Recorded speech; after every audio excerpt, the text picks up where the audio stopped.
आज का हमारा टॉपिक है variance and standard deviation of the random variable x। Random variable एक ऐसा फंक्शन या रूल होता है जो किसी भी रैंडम एक्सपेरिमेंट की आउटकम्स को न्यूमेरिकल वैल्यूज असाइन करता है। और वेरिएंस और स्टैंडर्ड डेविएशन क्या है? ये मेजर्स ऑफ डिस्पर्जन है, यानी इनकी मदद से हम ये देख लेते हैं कि रैंडम वेरिएबल की जो वैल्यूज हैं वो अपनी मीन वैल्यू से कितनी डिस्पर्स हैं या कितनी दूर हैं। तो आज की वीडियो में हम देखते हैं कि रैंडम वेरिएबल की वेरिएंस और स्टैंडर्ड डेविएशन को हम किस तरह से फाइंड आउट करते हैं और इनकी मदद से हमें ये इन्फॉर्मेशन कैसे मिलती है कि कोई भी वैल्यूज अपने मीन से कितनी दूर है। तो इसके लिए हम एक एग्जांपल कंसिडर करते हैं। एग्जाम्पल है हमारे पास, suppose we have experiments label A, B and C. हमारे पास 3 एक्सपेरिमेंट्स हैं ए, बी और C and corresponding random variables X A, X B and X C. और हर एक्सपेरिमेंट के जो कॉरेस्पॉन्डिंग रैंडम वेरिएबल्स हैं वो है एक्स ए, एक्स बी और X C. Moreover suppose that the probability functions of these random variables are as shown in table. तो हमारे पास 3 एक्सपेरिमेंट्स हैं ए, बी और सी और उनके रैंडम वेरिएबल्स हैं एक्स ए, एक्स बी और एक्स सी।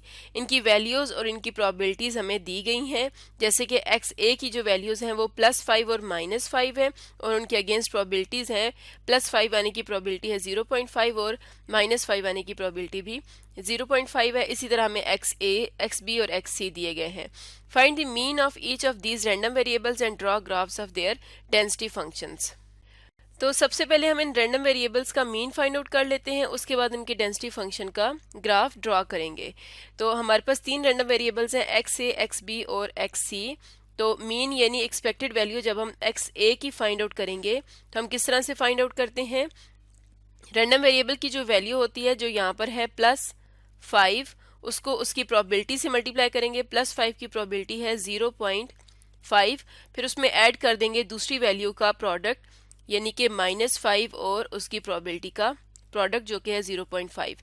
इन्हें जब हम ऐड करेंगे तो हमारे पास आ जाएगा 0। अब हम फाइंड आउट करते हैं एक्स बी का मीन यानी कि expected value of X B.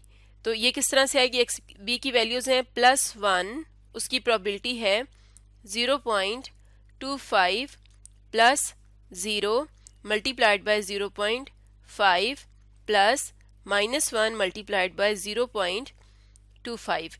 इसको कैलकुलेट करने के बाद हमारे पास आ जाएगा 0।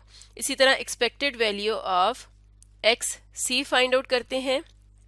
तो ये हमारे पास आ जाएगा +5 multiplied by 0.1 plus 0 multiplied by 0.8 plus -5 multiplied by 0.1। तो इसको भी जब हम सॉल्व करेंगे तो हमारे पास मीन आ जाएगा 0, यानी तमाम रैंडम वेरिएबल्स का हमारे पास मीन आ गया है 0। अब हम इनके ग्राफ्स ड्रॉ कर लेते हैं। तो एक्स एक्सिस पे हम रैंडम वेरिएबल की वैल्यूज को रखेंगे और वाई एक्सिस पे हम इनकी प्रोबेबिलिटीज को रखेंगे, यानी यहाँ पर हम रखते हैं probability of X A equals to x.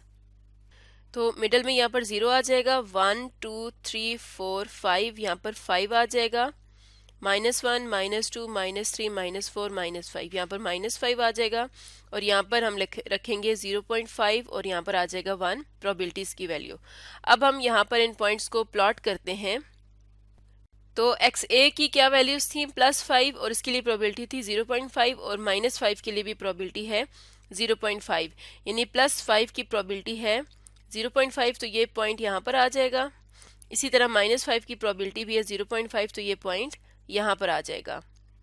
इसी तरह रैंडम वेरिएबल एक्स बी की वैल्यूज हैं +1, उसकी प्रोबेबिलिटी है 0.25।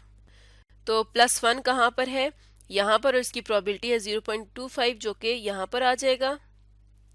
इसी तरह जो इसकी नेक्स्ट वैल्यू है वो है 0 जिसकी प्रोबेबिलिटी है 0.5। तो 0 की प्रोबेबिलिटी 0.5 है, इसे हम यहाँ पर मार्क करते हैं। नेक्स्ट वैल्यू है -1 जिसकी प्रोबेबिलिटी है 0.25, तो -1 यहाँ पर है और इसकी प्रोबेबिलिटी 0.25 है।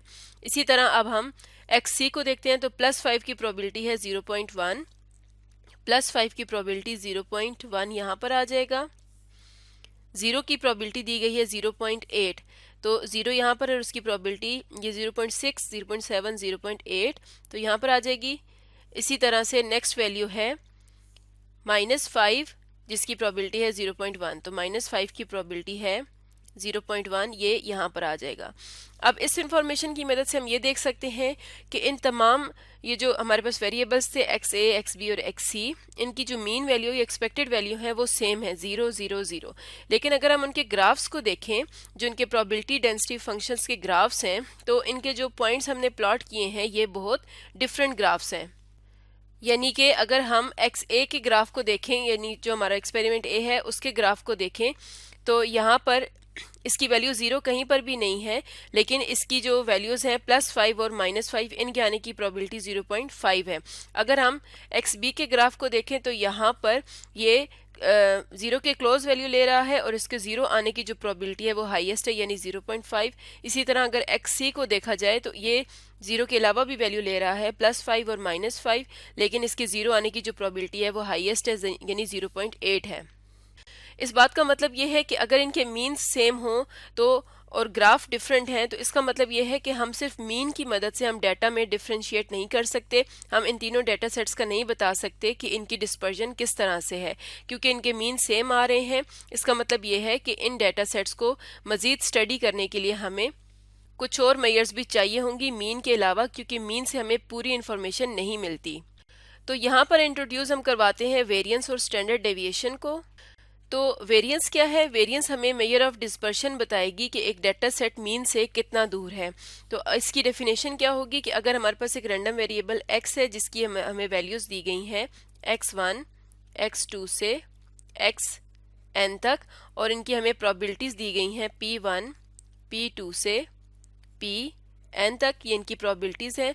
और जो एक्सपेक्टेशन है x की, इसको हम शो कर देते हैं म्यू से। इसके लिए सिंबल यूज़ करेंगे म्यू, जो कि मीन आ जाएगा x का। तो इस केस में जो हम वेरिएंस कैलकुलेट करते हैं वो किस तरह से करते हैं? Variance of x equals to, इसका फार्मूला ये है कि हमने हर वैल्यू को, ये जो वैल्यूज़ आई हैं रैंडम वेरिएबल की, इसकी हर वैल्यू का डिफरेंस लेना है मीन से, x1 माइनस म्यू। इसका मीन से डिफरेंस लेके स्क्वायर लेके इसकी प्रोबेबिलिटी से मल्टीप्लाई करना है। यानी x1 की प्रोबेबिलिटी है p1, तो इससे हम मल्टीप्लाई करेंगे, फिर इसमें हम ऐड कर देंगे नेक्स्ट वैल्यू के लिए, यानी x2 में से अब मीन को इसका डिफरेंस देखेंगे, इसका स्क्वायर लेंगे और p2 से मल्टीप्लाई करेंगे। इसी तरह हम चलते जाएंगे और xn का डिफरेंस लेंगे म्यू से, इसका स्क्वायर लेंगे और pn से मल्टीप्लाई करेंगे। तो यहाँ से हमें वेरिएंस मिल जाती है रैंडम वेरिएबल x की। और स्टैंडर्ड डेविएशन क्या है? स्टैंडर्ड डेविएशन को हम सिग्मा से शो करते हैं, ये इसका सिंबल है सिग्मा। और ये जो वेरिएंस हमने फाइंड आउट की है रैंडम वेरिएबल x की, जब हम इसका स्क्वायर रूट ले लेंगे तो हमारे पास स्टैंडर्ड डेविएशन आ जाएगी। तो इन फार्मूलाज को हम किस तरह से यूज़ करते हैं और ये हमें डिस्पर्जन किस तरह से बताती हैं, हम ऊपर वाली एग्जांपल में इन्हीं फार्मूलाज को यूज़ कर लेते हैं। तो ये जो हमारे पास टेबल था, इसमें हमने मीन फाइंड आउट किया था। अब हम यहाँ पर इसकी वेरिएंस फाइंड आउट करते हैं।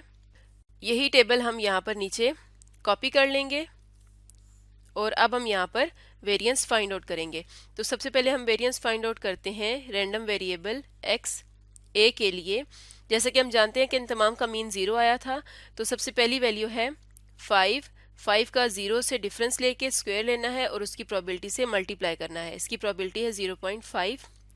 फिर ऐड करेंगे, अब -5 का डिफरेंस लेना है 0 से, इसका स्क्वायर लेके इसकी प्रोबेबिलिटी से मल्टीप्लाई करेंगे, तो ये हमारे पास वैल्यू आ जाएगी 25।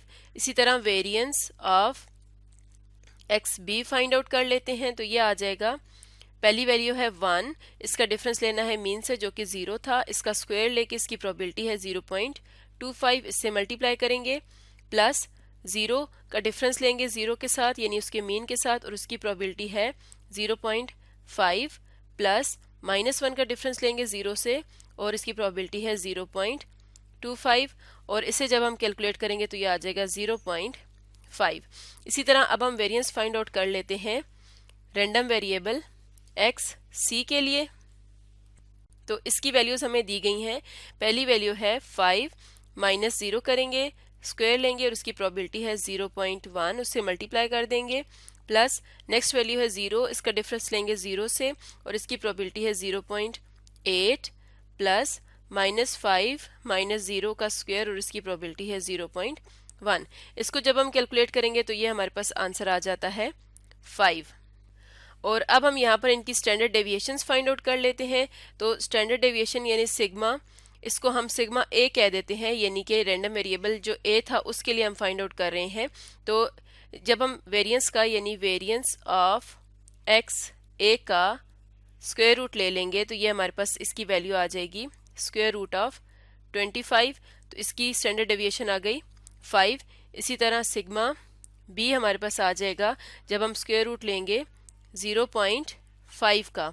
0.5 का स्क्वायर रूट लेंगे तो ये आ जाएगा 0.71। सिग्मा ऑफ सी किस तरह से फाइंड आउट करेंगे, हम स्क्वायर रूट लेते हैं 5 का तो ये आ जाएगा हमारे पास जो वैल्यू आ जाएगी ये आ जाएगी 2.2। तो ये हमने वेरिएंसेस और स्टैंडर्ड डेविएशंस फाइंड आउट कर ली हैं। अब हम यहाँ से देख सकते हैं कि ये जो वेरिएंस है एक्स ए की, इसकी वैल्यू आई है 25। 25 ये बताती है कि इसकी ये जो वैल्यूज़ हैं रैंडम वेरिएबल की, ये अपने मीन वैल्यू से ज़्यादा दूर है, यानी ज़्यादा डिस्पर्स है। इसी तरह अगर एक्स बी की देखें तो इसकी वेरिएंस बहुत कम है, 0.5 है। इसका मतलब ये है कि इसकी जो वैल्यूज़ होंगी ये अपनी मीन वैल्यू के क्लोज होंगी। अगर हम ग्राफ को देखें तो यहाँ पर मीन वैल्यू क्या है 0, तो 0 से जो वैल्यूज हैं दूसरी रैंडम वेरिएबल की वो दूर है।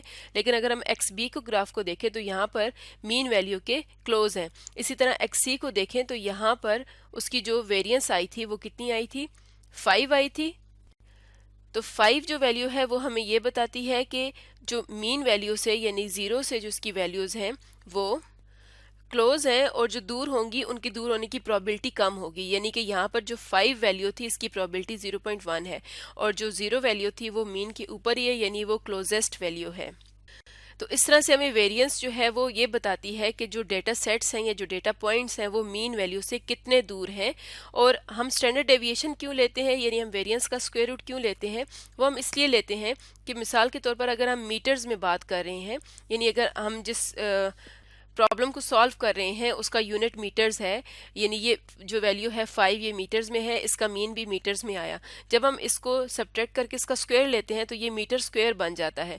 तो हम फिर मीटर और मीटर स्क्वायर को कंपेयर नहीं कर सकते, यानी उनका कंपैरिजन मुश्किल हो जाता है। तो उसके लिए फिर हम इसका स्क्वायर रूट ले लेते हैं जिसे हम स्टैंडर्ड डेविएशन कहते हैं, जिसे SD से भी शो किया जा सकता है। तो फिर अब ये जो वैल्यू आती है ये दोबारा से पहले वाले यूनिट में कन्वर्ट हो जाती है। तो अब उन यूनिट्स को कंपेयर करना आसान हो जाता है, तो इसलिए हम स्टैंडर्ड डेविएशन को यूज़ करते हैं। तो आज की वीडियो में हमने देखा कि रैंडम वेरिएबल x की वेरिएंस और स्टैंडर्ड डेविएशन को हम किस तरह से डेटा सेट के पॉइंट्स की डिस्पर्जन में यूज़ करते हैं।